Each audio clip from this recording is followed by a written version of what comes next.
We all want to live a happy, productive life, but sometimes we just need a little help. Our Coach On Call experts provide strategies to help you live your best life now. Joining us today is Linda Mitchell, a certified transition coach, reinvention expert, and speaker who empowers people that are stuck, overwhelmed, or ready for change to release the struggle, gain clarity, and evolve to their highest purpose as they move through life's challenges and transitions. Linda is here today to discuss overcoming the fear of being judged. Welcome, Linda. Thank you so much for joining us. Thanks for inviting me back, Joan. It's always great to be here.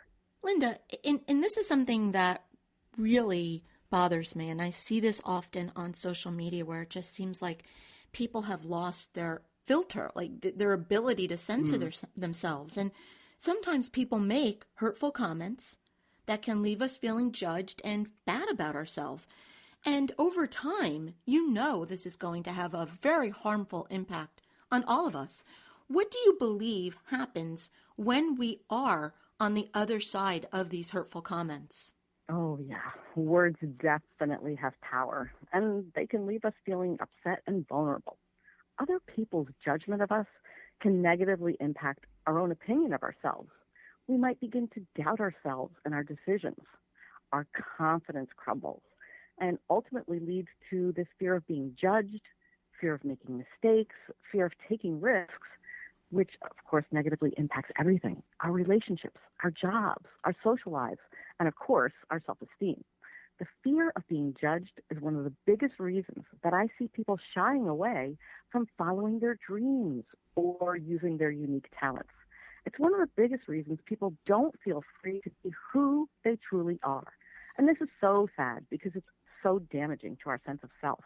Linda, how can we deflect the hurtful comment and keep ourselves from internalizing it?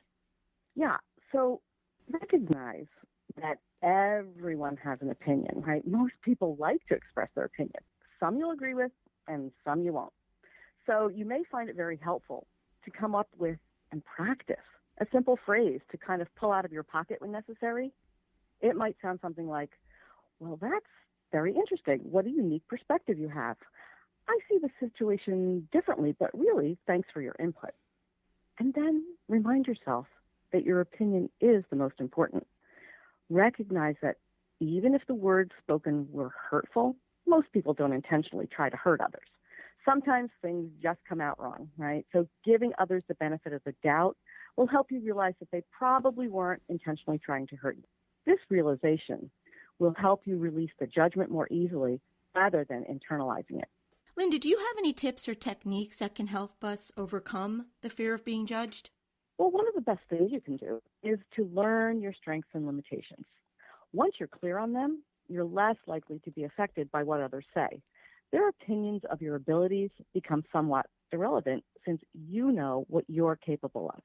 If someone has harsh words to say about something you've worked on and you know it's not one of your strongest talents, you can more easily dismiss the judgment. It's not your wheelhouse, right? And that's okay. We all have different gifts and talents. What matters most is your opinion of yourself. And this next tip is really important. Avoid looking for approval from others and be content with self-approval. Soon that will be more important. One way to get there faster is to celebrate all your successes, big and little, along the way, or do something you know you've been avoiding. And once it's done, stop and notice how good that feels. That's getting comfortable with self-approval. Starting or deepening your spiritual practice helps too. Spending time alone, reflecting or journaling strengths helps you feel good about yourself, your successes, and your decisions, and it bolsters you against harsh judgment. This kind of consistent positive reassurance can help overcome the fear of failure. Next, be very aware of your inner critic. That little voice in your own head can become deafening at times. So it's important to recognize when negative thoughts start to creep in. And if you let other people's judgment of you chime in with your own negative talk, it's really much harder to deflect it. So learn to make yourself a priority. When you allow someone else's judgment to cloud your own perceptions, you actually give that person power over your life. You can take back control by recognizing that you are your own priority and what you believe matters more than someone else's judgment of you.